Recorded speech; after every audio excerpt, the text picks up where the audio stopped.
This book is quite old, quite old.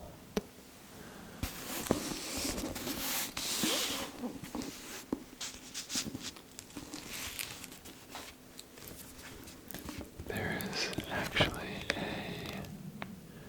a little note in here from the original owner.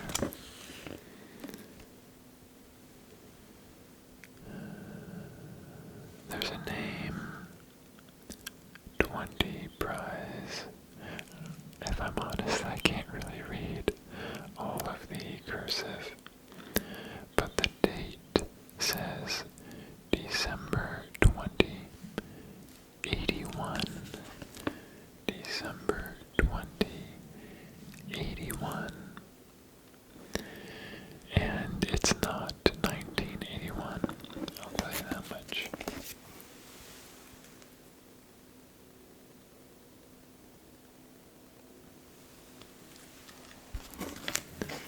It's definitely not 1981.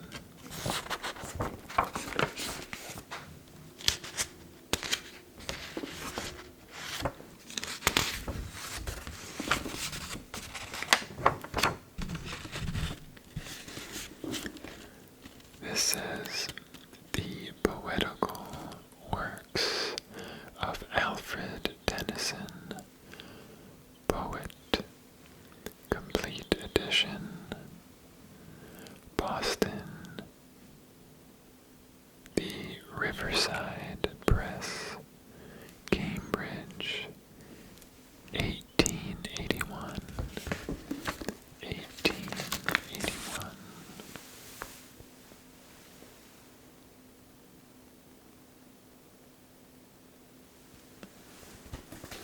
And there is Tennyson, Old Alfred.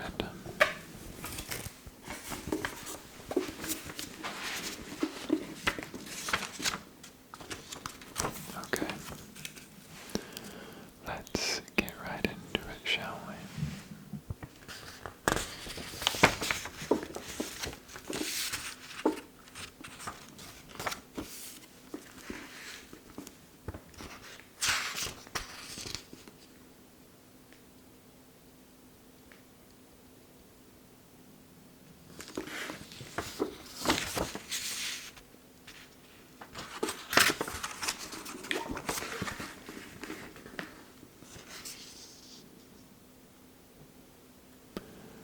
Let's read this one. It's called Song.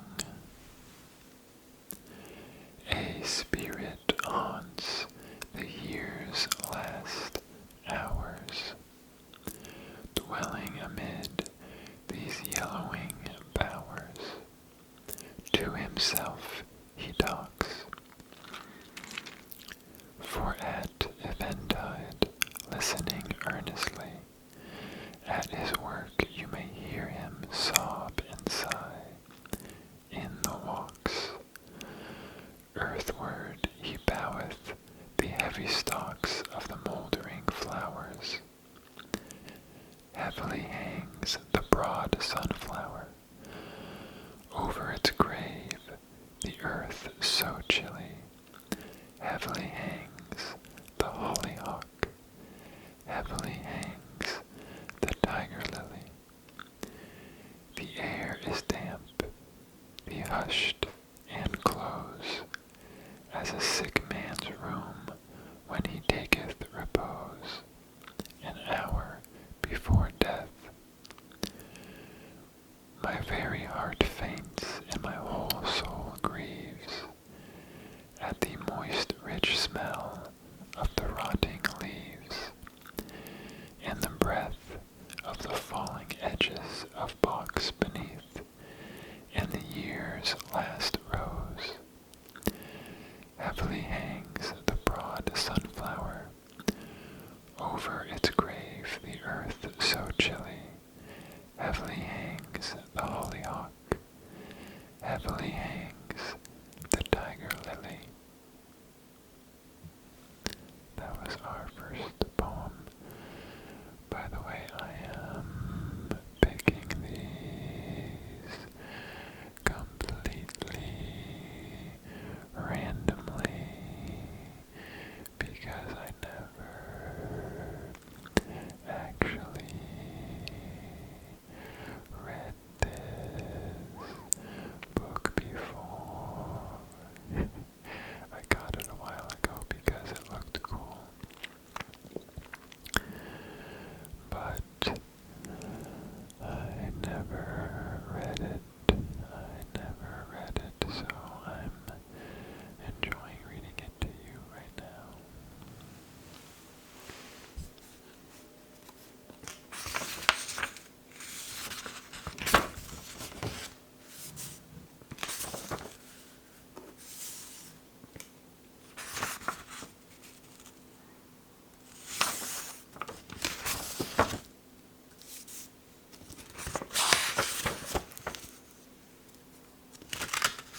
below the city's eastern towers.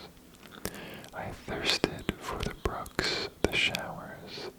I rolled among the tender flowers. I crushed them on my breast and mouth.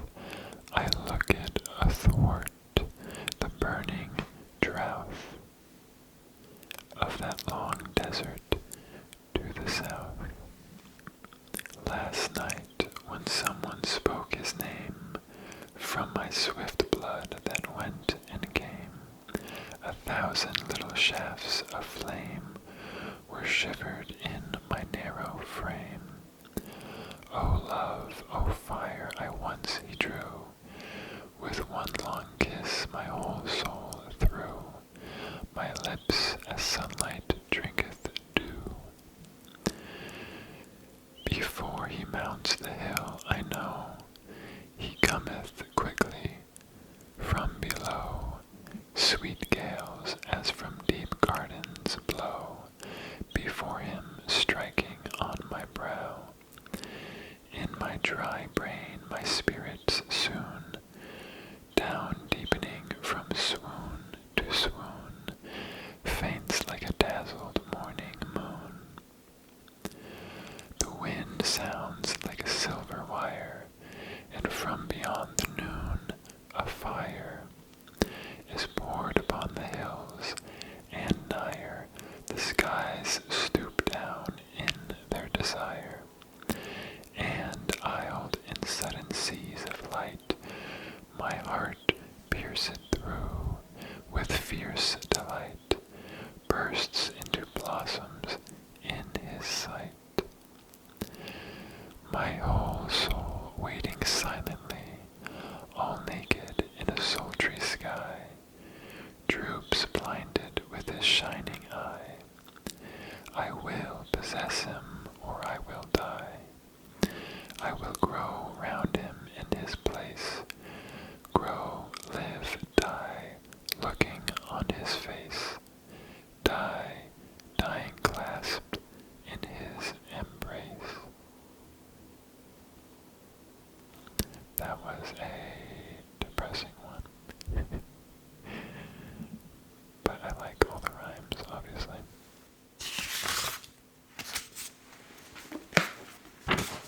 Let's switch sides.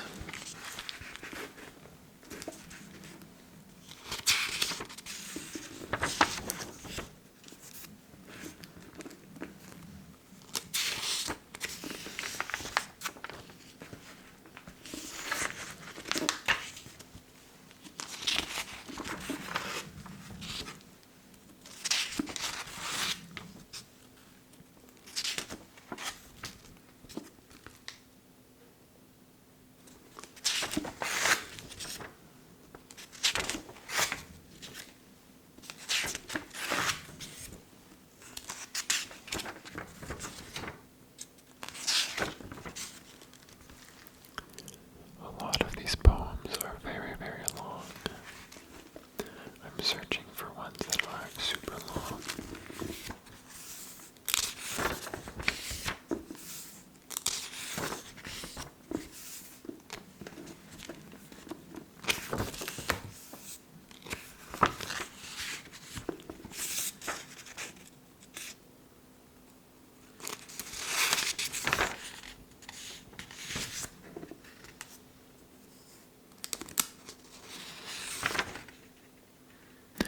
Okay, I found our next poem. This is called Sir Galahad. My good blade carves the casque of men, my tough lance thrusteth sure, my strength in as the strength of 10, because my heart is pure. The shattering trumpet shrilleth high, the hard brands shiver on the steel, the splintered spear shafts crack and fly, the horse and rider reel. They reel, they roll in clanging lists, and when the tide of combat stands,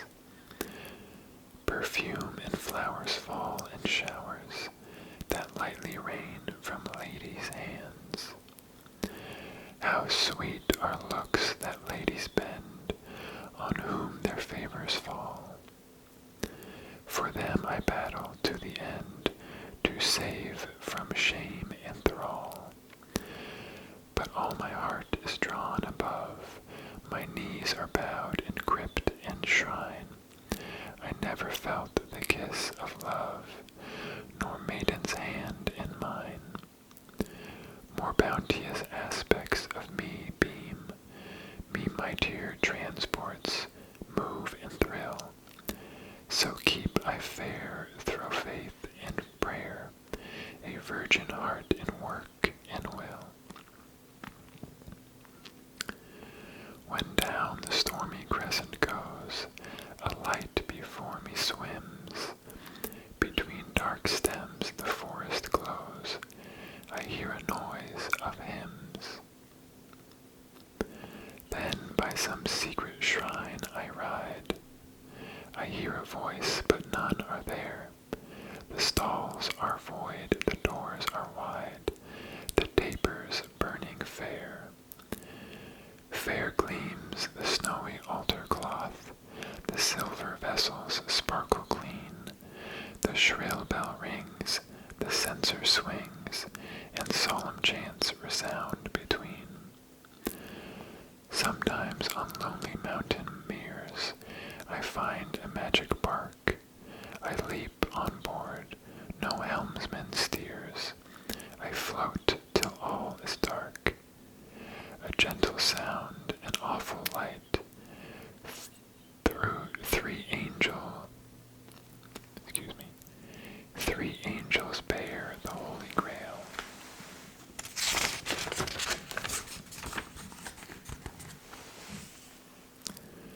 With folded feet in stoles of white, on sleeping wings they sail. Ah, blessed vision, blood of God, my spirit beats her mortal bars. As down dark tides the glory slides, and starlight mingles with the stars. When on my goodly charger borne, through dreaming towns I go, the cock crows ere the Christmas morn, the streets are dumb with snow. The tempest crackles on the leads, and ringing spins from brand and mail. But o'er the dark a glory spreads, and gilds the driving hail. I leave the plain, I climb the height, no branchy thicket shelter yields, but blessed forms in whistling storms fly o'er waste fens and windy fields. A maiden night to me is given, such hope I know not fear. I yearn to breathe the airs of heaven that often meet me here. I muse on joy that will not cease, pure spaces clothed in living beams, pure lilies of eternal peace, whose odors haunt my dreams. And stricken by an angel's hand, this mortal armor that I wear, this weight and size, this heart and eyes, are touched, are turned to finest air. The clouds are broken in the sky, and through the mountain walls a rolling organ harmony swells up and shakes and falls. Then move the trees, the copses nod, wings flutter, voices hover clear. O just and faithful knight of God, ride on, the prize is near. So pass I hostel, hall and grange, by bridge and ford, by park and pale. All armed I ride, whatever betide, until I find the Holy Grail. Nice.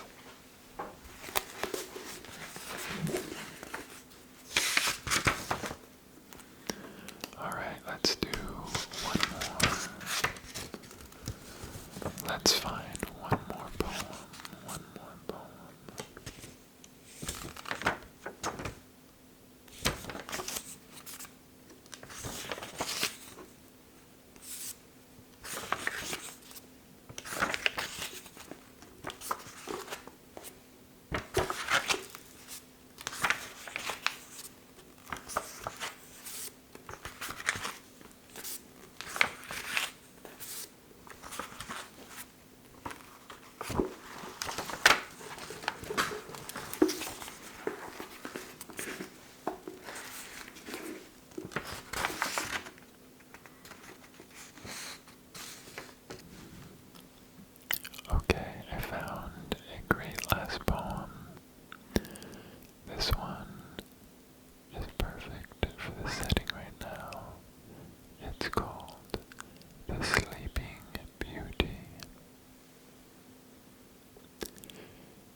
across the purple coverlet.